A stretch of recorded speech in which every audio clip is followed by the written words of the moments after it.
When Plague Tale Innocence released in 2019, many people were pleasantly surprised to find that this small studio had released such a top quality experience. With a team of around 40, Asobo Studio dropped a game that would knock most AAA titles off their feet.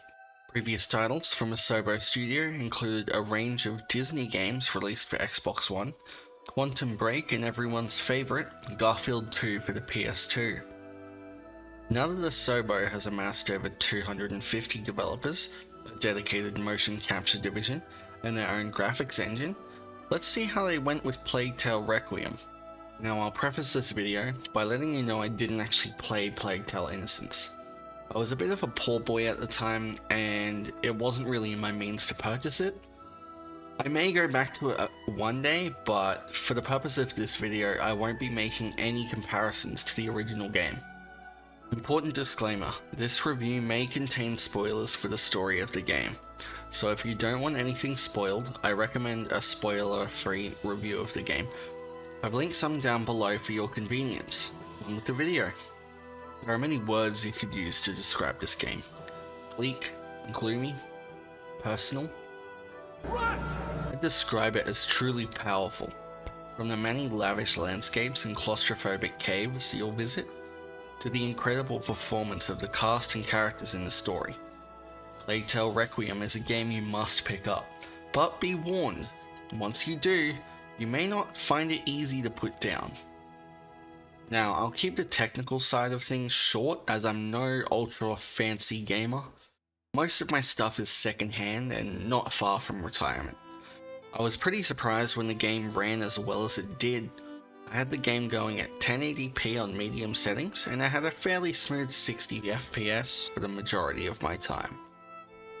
There were a couple of frame drops here and there, mostly in early chapters when there were loads of people, and sometimes I did notice objects popping into existence in the more vast open areas. However, these moments were few and far between. I did also have a bit of a glitch that skipped a little chunk of the game. That was a tiny bit immersion breaking. All the way from the bustling townscapes, the wild forests and ruinous caverns, to the characters themselves, even the countless amount of rats you encounter throughout the game, the visuals are the absolute shining star of Requiem. Now, I'm not very mindful of anything outside my immediate focus when it comes to many video games. If it doesn't have anything to do my mission at that moment, it doesn't exist to me. This was entirely different in Requiem. I was routinely stopping and soaking in the beauty of my surroundings. It was a welcome change to my regular playstyle, and the game made the change oh so easy. One of my absolute favourite things about the game was the contrast between the dark hopelessness of the caves you experience, filled with crumbling ruins and bloodthirsty rats, and the bright and assuring light of the sun. After such a long time fighting for your life underground, you genuinely feel a sense of relief when you reach the end of that struggle. The game puts you right in there with Amicia and Hugo. It was such a powerful feeling, and one that stuck with me the entire time I was playing. With the game's linear pathing, it was nice to see how well projected points of interest off the beaten track were. You have the simple things like painted ledges indicating where you may climb, and it was easy to tell where you needed to go, with each level consisting of a couple of lanes leading to one focal point with what I deem a safety door. I particularly love the larger scale projection too. Around the halfway point in the story, you'll come to a large open area. Landmarks in this spot include a lush flower field, a small midsummer-esque festival, a simple man and his rod, and 4 windmills. We'll come back to those later. In the far off distance, you'll lock onto a temple set in a towering mountain, and sure enough, after meandering around a little and solving a puzzle, you learn that the temple is the next step on your journey to solve the mystery of the plague. This kind of immersive visual storytelling is right up my alley. There's nothing that compares. The beautifully detailed characters of Plague Tale only fall short when it comes to the occasional expressionless facial animation and mistimed lip sync. When everything in this game looks as good as it does, things like this stick out like a sore thumb. However, regardless of any gripes I have with how the characters look, none of it matters when you take into consideration the performance of the cast. The life that the voice actors breathe into their characters and the game itself is so special, and the powerful emotions they were able to invoke in the player was nothing short of stunning. Shout out to Charlotte McBurney and Logan Hannon for their absolute standout acting as Amicia and Hugo respectively. Lastly, you can't exactly have Plague Tale without rats. Needing a physical representation of the plague, Asobo chose rats as their flagship critter. The hordes and hordes of vermin work as a fluid in-game, and beautifully if I may add. The devs said in an interview that at one point in Requiem, there would be 300,000 rats on screen at once, and somehow you can almost make out each individual rat in the pack. I love the abject terror you felt when sprinting away from this amorphous blob of rats, tumbling over one another. It was so well done, it just added to the fear. There's no mistaking that Asobo Studio placed their bet on the right horse when it came to the rats, both visually and functionally.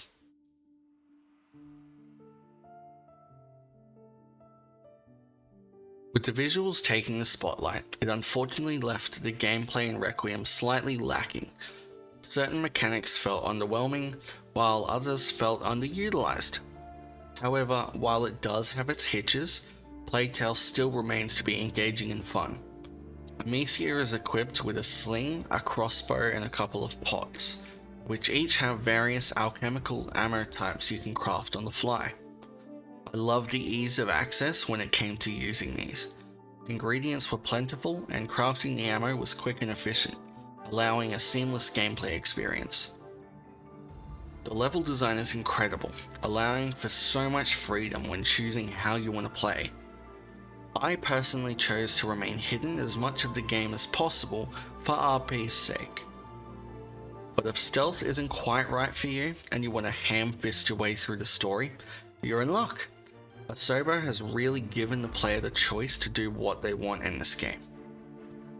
I had to actively restrain myself from just running through enemies, blasting away with rocks to the head, and blinding groups with my flare combo. But if that's how you want to approach it, it's entirely possible for you to do that, and it's fun to do so. The best part is that Requiem really rewards you for however you choose to tackle encounters. Reflective of your playstyle, you'll notice that you passively level up one of 3 skills at a time. Each milestone that you hit nets you perks such as lighter footsteps, faster crouch walking, more efficient and creative ways to kill. Similarly, you also have an active way to earn perks in the form of upgrades, crafting them with scraps you find around the world. There's a good variety of perks you get to unlock through these systems, leaning further into the freedom of playing your own way. It additionally encourages exploration of each level, solving simple puzzles made with various cranks, ropes and boxes to get those scraps you need for better tools. Interactive objects aren't exclusive to puzzles either. Bags of flour and pots of oil are used to create or extinguish fire, either to deter rats or spread them further. I love the purposeful design of all this. It always felt like there was a way through, even if you would run out of ammo. In certain chapters, your companions would be able to provide assistance in their own unique ways. This aspect of the gameplay felt overlooked in my opinion, almost like a gimmick.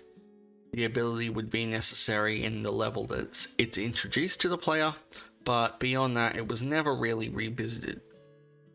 I would have loved to have seen some unique puzzles utilizing these abilities better, rather than the usual stand over there and pull the lever.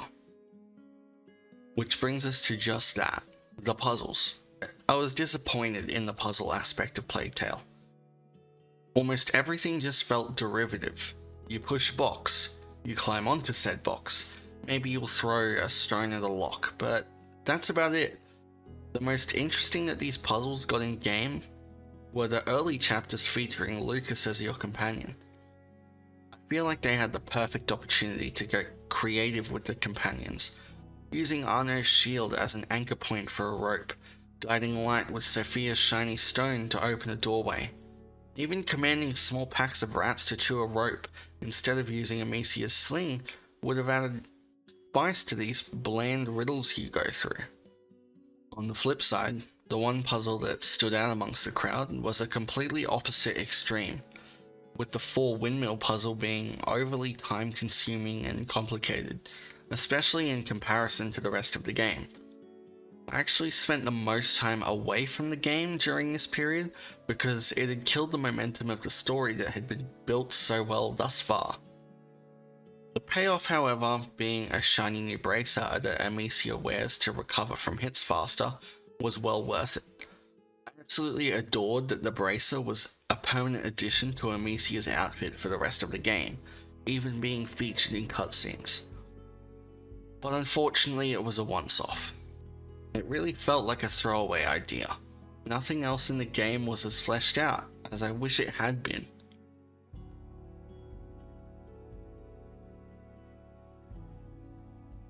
With its interesting dynamic characters, an outstanding performance from the cast, and a great narrative, although a little over the top and lengthy, the story in Plague Tale is what kept me coming back day after day. Set during a plague in 14th century France, Requiem takes place a little after Innocence, with Amicia and co trying to cure her brother, Hugo of the Macula, a disease that's not only killing him slowly, but also gives him an innate connection with the rats that signify the plague that surrounds them. Plague Tale is a story about strength, trauma, and the lengths we're willing to go to fight for the things we believe in. It's the latter theme that is shown again and again, not only in Amicia's actions, but also a handful of others in the story. Amicia spends the game in an unending, toxic fight that she can't let go of. It brings down the people and the world around her. And it's not until the very end of the story that she learns to release control. The narrative was so powerful and emotional, only being enhanced by the cast's stellar performance throughout. There were definitely chapters that could have been cut without impacting the overall story in a noticeable way. It definitely started to feel as if there were too many ideas placed into this sequel. But the game still felt fun to play and the story was well written. It's rare that narrative in a video game immerses me as much as Requiem's did, so for all its flaws, I have to say I really loved it. One last thing I wanted to share is how much I loved the attention to detail in this game, like the flowers and feathers Amicia finds for Hugo. They not only act as a collectible in-game, but they also can be seen on the characters for the rest of the chapter. In cutscenes you'll notice a daisy in Amicia's hair, or an eagle feather tucked into Hugo's shirt. It further proves just how strong this bond between the siblings is. Despite being completely in over their heads and most of the time fighting for their lives, they still place importance in the little things that make up their characters. You will come across other moments called souvenirs, which give you a little bit of story when interacting with each of them. I especially love the souvenirs that involve the siblings. If you are going to play through this game, I highly recommend that you search for them throughout each level. Everyone just adds a little more magic, growing that immersion even further. Plague Tale excels in many things, but that just accentuates the things that it doesn't do particularly well. Despite its shortcomings, it was always fun to play and the story was one of the best I've experienced for a long time. I do highly recommend this, although maybe play Innocence first if it's available to you. I give this game an A for Amicia. If you want to pick up the game for yourself, it's out on all platforms including Steam Deck and the cloud version for Nintendo Switch. It's also out on Game Pass if you want to get it that way.